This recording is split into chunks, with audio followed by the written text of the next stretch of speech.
বুকের উপরে রাখবেন। বুকের উপরে রাখার 5টি সহিহ হাদিস আছে। তারপরে 4টা সহিহ হাদিস বুকের উপরে হাত বাঁধার। আবার আপনার রাগান্বিত হবেন যে আমাদের আহলে হাদিসরা তো অনেকদিন ধরে বলে আসছে মিথ্যা কথা, হাদিস আসলেই জয়ীফ। বুকের উপর হাত বাঁধার হাদিস একটাও সহিহ না, সব জয়ীফ। আমাদের কিছু বন্ধুরা হাতে গোনা 4-5টা মাসালাকে টার্গেট করে বিভিন্ন মসজিদকে ফিতনার আখড়া বানিয়েছে।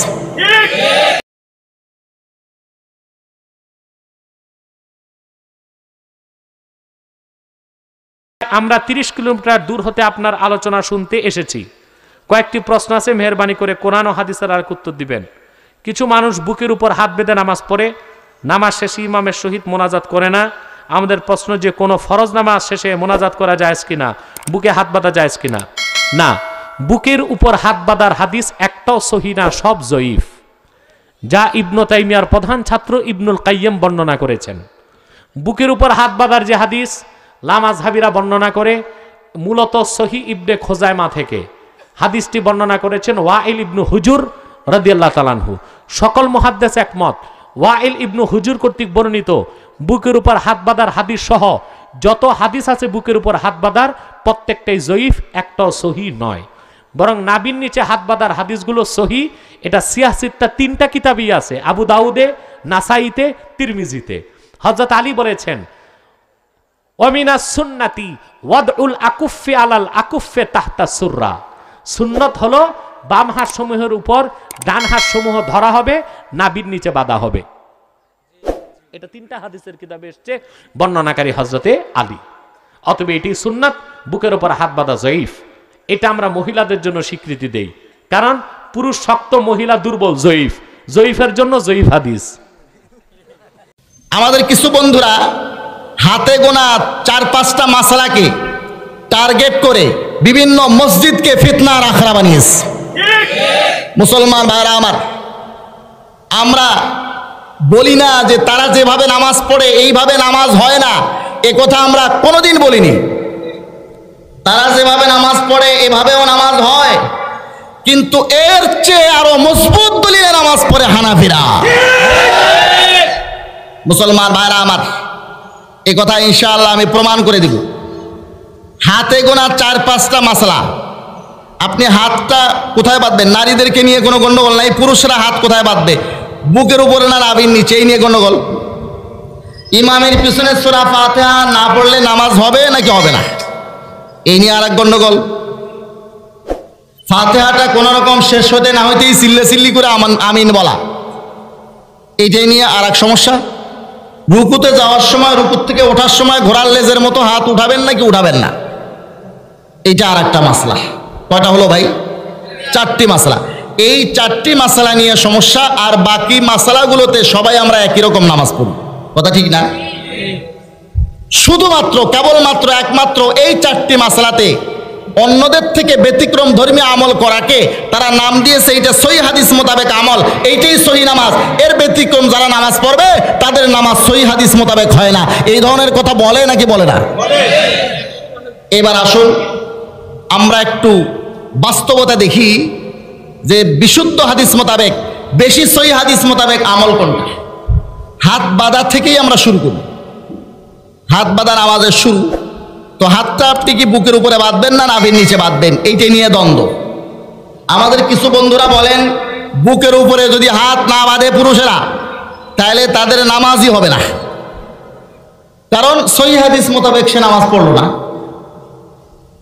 এই জন্য তার নামাজ হবে না, নাইলে কমপক্ষে সহিহ হাদিস মোতাবেক হবে না। এই ধরনের বলে নাকি বলে না? এবার আমরা একটু বাস্তবতা দেখি।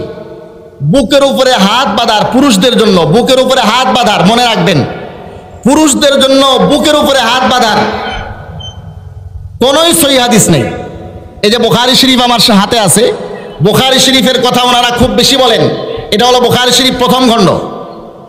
এরকম আরো একটা আছে, বুখারী শরীফের আদ্য প্রান্ত খুঁজে দেখেন, কোথাও পুরুষদের বুকের উপরে হাত বাঁধার কোনো হাদিস নাই।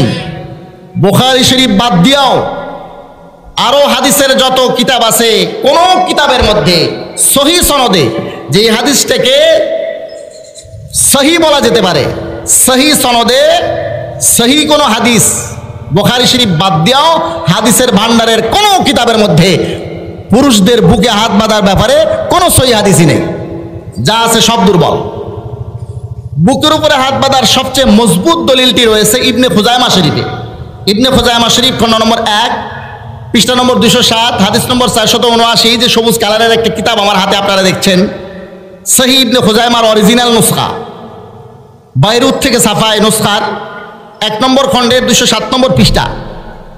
এখানে 479 নম্বর হাদিসে সনদ সহ কি উল্লেখ আছে আমি আপনাদেরকে একটু পড়ে শোনাই। ওয়াবিহি ক্বালা আখবারানা আবু মুসা ক্বালা আখবারানা মুআম্মালুন ক্বালা আখবারানা সুফিয়ান ওয়া নাসিব ইবনে কুলাইব বিন আবিহি আন ওয়াইল ইবনে হুজরিন রাদিয়াল্লাহু তাআলা আনহুম ক্বাল সাল্লাইতু মা রাসূলিল্লাহি সাল্লাল্লাহু আলাইহি ওয়াসাল্লাম ওয়া ওয়াযা ইয়াদাহুল ইয়ুমনা আলা ইয়াদিহিল ইউসরা আলা সাদরিহি। হযরত ওয়াইল ইবনে হুজর রাদিয়াল্লাহু তাআলা আনহু থেকে বর্ণিত, তিনি বলেন আল্লাহর রাসূলের সঙ্গে আমি নামাজ পড়েছি। ওয়া ওয়াযা ইয়াদাহুল ইয়ুমনা আলা ইয়াদিহিল ইউসরা আলা সাদরিহি, আল্লাহর হাবিব নিজের ডান হাতকে বাম হাতের উপর রেখেছেন বুকের উপর। বুকের উপর হাত বাঁধার হাদিস পাওয়া গেল নাকি গেল না? কিছু হানাফি ভাইয়েরা বলেন বুকের উপরে হাত বাঁধার কোনো হাদিস নাই, তাদের কথা ঠিক না। বুকের উপরে হাত বাঁধার হাদিস আছে, তবে বুখারী শরীফে নাই। বুকের উপরে হাত বাঁধার হাদিস আছে, তবে কোনো সহিহ হাদিস নাই। বুকের উপরে হাত বাঁধার যত হাদিস আছে আমি চ্যালেঞ্জ করে বলতে পারি ইবনে খুজাইমা শরীফের 479 নম্বর এই হাদিস শরীফটা ছাড়া এর চেয়ে মজবুত কোনো দলিল তাদের কাছে নাই। এখন এই হাদিসটার কি অবস্থা আমি একটু সনদের বিচারে আপনাদেরকে বুঝাই দিই। একটা কথা বুঝে নিবেন সাধারণ ভাইরাও, আপনারা বুঝবেন যে আমি সেভাবে বলতেছি। আল্লাহর নবী কি কোনো ভুল বার্তা নিয়ে এই জগতে আসছিলেন? কাজেই নবীর কোনো হাদিস সহি জয়ীফ দুর্বল নবীর কোনো হাদিস নবীর হাদিস হিসেবে হতে পারে না। হাদিসকে জয়ীফ আর দুর্বল বলে কখন? যদি হাদিসের সূত্র দুর্বল হয়। যেমন আজকে আপনি মাহফিলে এসেছেন, আপনি দৃঢ় চিত্তে বলতে পারবেন অমুক বক্তা এই কথা বলেছে, আমি নিজে কানে শুনেছি, কথা ঠিক না ব্যাঠিক। আর আপনি যদি মাহফিলে না এসে থাকেন, আপনি শুনেছেন এক সিট থেকে সিট, এক বাটপাট থেকে বাটপাট, এক টাউট থেকে সিট, বাটপাট, টাউট, 3 মাধ্যম হইয়া আপনার কানে যে কথাটি পৌঁছলো তার কোনো ভ্যালু থাকবে? তার কোনো গুরুত্ব থাকবে? কেন? বক্তা কথা ভুল বলছে? বক্তা কথা ভুল বলে নাই, বরং আপনার কাছে যে মাধ্যমে পৌঁছতেছে মাধ্যমটা দুর্বল, কথা ঠিক না?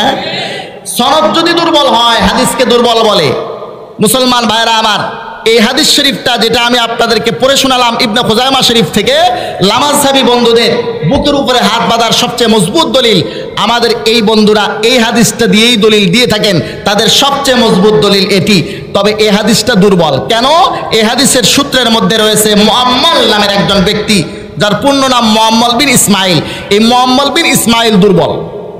এখন আপনারা বলবেন উনি দুর্বল, আপনি কোথা পাইলেন? কোন আসমাউর রিজালের কিতাব আমার কাছে কতগুলো আছে।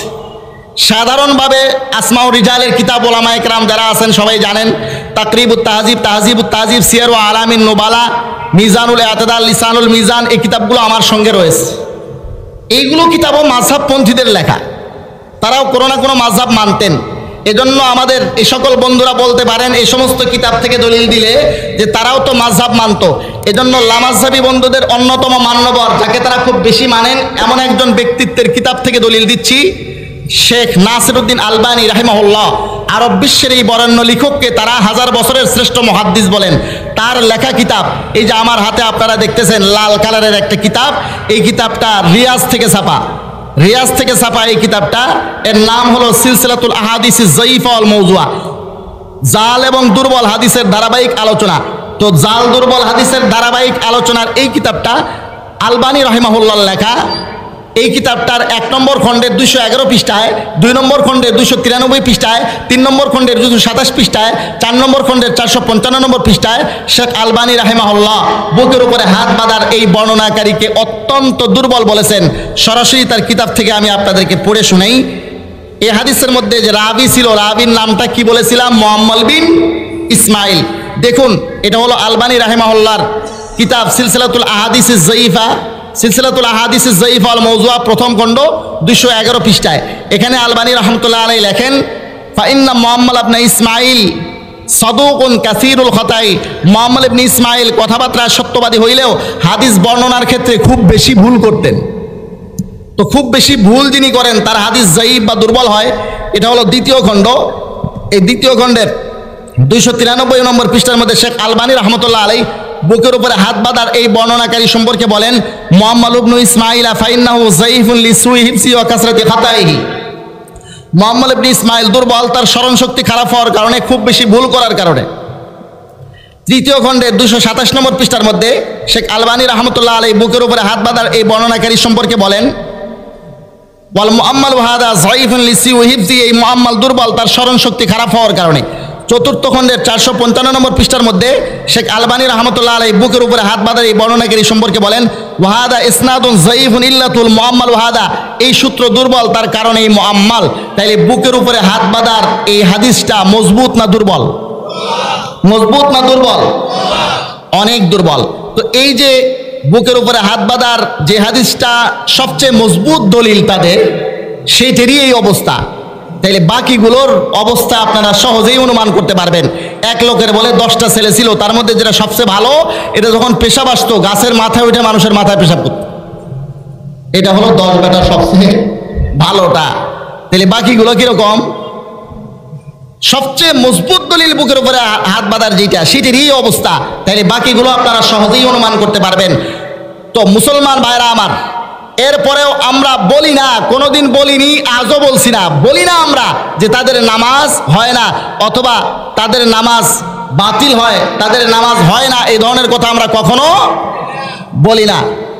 হ্যাঁ, এই কথা সত্য যে তাদের নামাজ বুখারী শরীফের বাইরের হাদিস দিয়ে শুরু হয়, তাদের নামাজ একটা যায়ীফ আর দুর্বল হাদিস দিয়ে শুরু হয়।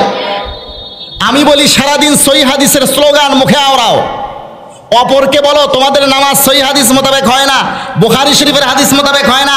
নামাজের 1 নম্বর মাসলা, প্রথম মাসলা যেটা হাত বাঁধা, এই ক্ষেত্রেই তো বুখারী শরীফ তোমাদের সাথে নাই, এই ক্ষেত্রেই তো সহিহ হাদিস তোমাদের সাথে নাই। যাদের নামাজ শুরু হয় একটা যায়ীফ আর দুর্বল হাদিস দিয়া, যাদের নামাজ শুরু হয় বুখারী শরীফের বাইরের হাদিস দিয়া, আমার কথা হলো তাদের মুখে সহিহ হাদিসের স্লোগান, তাদের মুখে বুখারী শরীফের স্লোগান মানায় না। মুসলমান ভাইরা আমার, বুখারী শরীফের স্লোগান দেন, সহিহ হাদিসের স্লোগান দেন, নামাজ শুরুই করেন বুখারী শরীফের বাইরের হাদিস দিয়া আর যায়ীফ আর দুর্বল হাদিস দিয়া।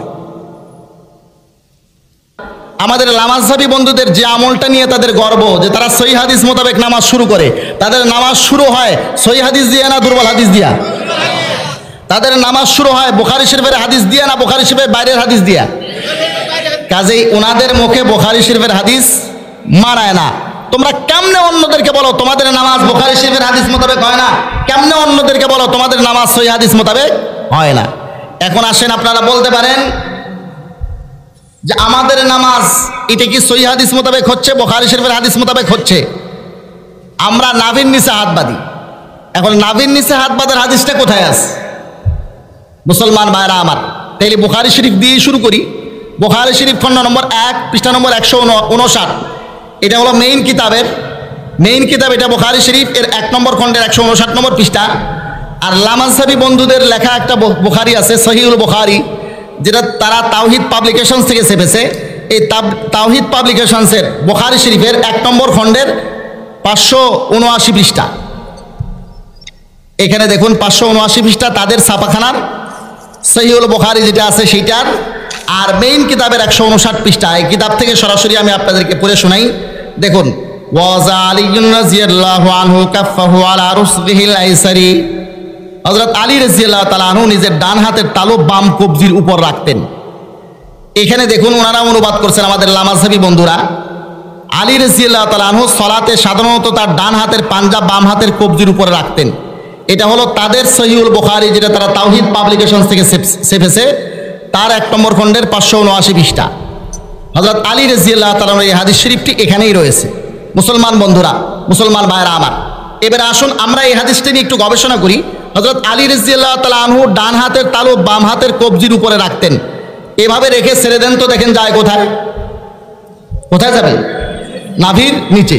এইটাই হলো হাত বাঁধার স্থান, যেটা বুখারী শরীফের হাদিস মোতাবেক প্রমাণিত হয়, সহিহ হাদিস মোতাবেক প্রমাণিত হয়।